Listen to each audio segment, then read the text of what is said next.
All rise for the Honorable Judge Iron. Good morning.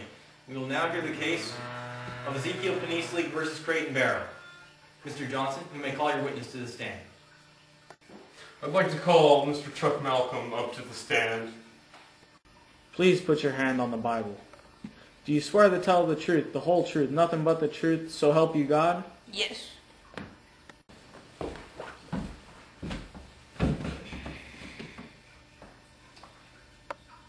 In your own words, tell us what happened, Mr. Malcolm.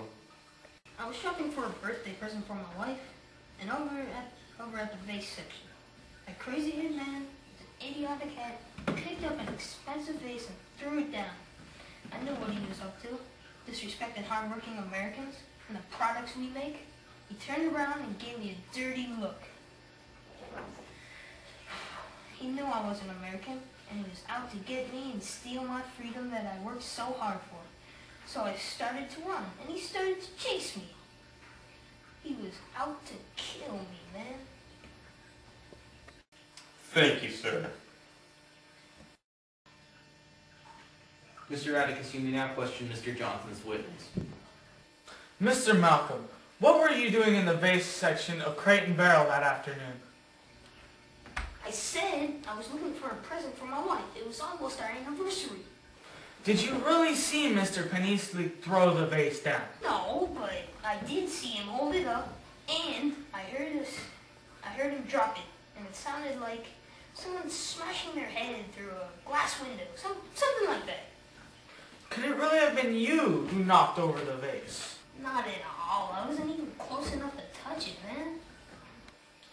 Very well. Thank you, Mr. Malcolm. Mr. Atticus, please call your witness to the stand. I call Mr. Ezikial Penisli to the stand. Please put your hand on the Bible. Do you swear to tell the truth, the whole truth, and nothing but the truth, so help you God? Okay. Mr. Penisli, can you please tell the court in your own words what happened that afternoon? Let me say it like a how at Wayne. I was walking around the crate or the barrel, looking for a crate or the barrel, when I saw a vase that looked like a nice thing to break over my wife's head. I picked up the vase to see how good I could hit someone over the head with it. I then swiftly put it back down because I saw a sign that said, "Do not touch it." After I put it back, I heard a noise behind me, so I turned around and gave a dirty look. I always give a dirty look because I am very suspicious of people.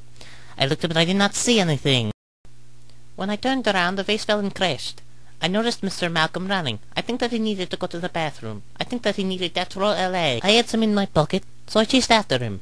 Then a big man in a funny police costume stopped me and said I was under arrest. Can you explain why your fingerprints were on the vase, Mr. Penisli? Yes, I picked up the vase earlier to see if it was good to hit someone in the head with, but never mind that. Thank you, Mr. Penisli. Alright, we're going to take a 5-minute recess, and then we'll have Mr. Atticus' witness cross-examined.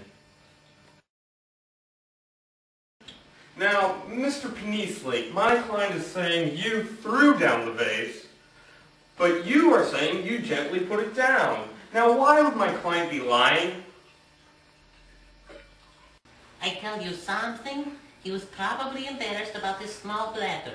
Mr. Penisli, that is off topic. Now let me tell you something, you foreign man.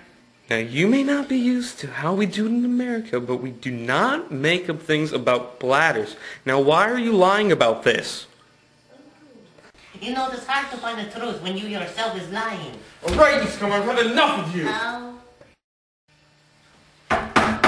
I'm sorry, Your Honor. May I please ask one more question of the defendant? Yeah, that sounds fun. Why were you at Crate and Barrel? Thank you, Mr. Johnson.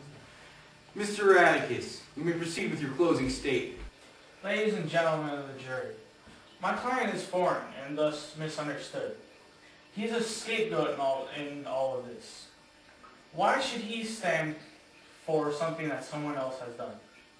I tell you, my client is not lying. Why would I defend a liar? He is innocent. Prove him so. Mr. Johnson. You can choose the truth and lock up this menace of society, or you can let him go free and let him throw more vases to the ground to protest against America. We will now let the jury make their decision for this case. Dum dum dum! I think they want me dead. I won't let them persecute you. Thank you. Without people like you in the world, it would be a bigger mess than it is now. Man, they better lock that buffoon up. No, seriously, this is a menace to society. I mean, we can't let people like that on the streets. Hey, at least let's leave some of them out there. I mean, who are we gonna blame if something happens? I like you're a slime bag. High five, high five. Yeah! Well, in that case, I'm guessing Mr. Penisley is guilty of what he's charged of. I hereby sentence him to 10 years in prison. On what charges? Vandalism, Your Honor! 10 years in prison for vandalism? What other charges? How about we add resisted arrest and attempt to murder? Yeah, that sounds fun. We'll add those charges as well. So, 15 more years to sentences. Is that alright with you, Mr. Johnson? Thank you, Your Honor. Legally, I can't add any more charges against Mr. Penisley, so I'm going to leave it like that, and that's fine. Your Honor! Mr. Atticus, I can't add any more charges onto your client. Your Honor, I don't want more. Well, I'm sorry, that's my judgment, and now I'm going to do the silent treatment and beam out. Meow. Meow.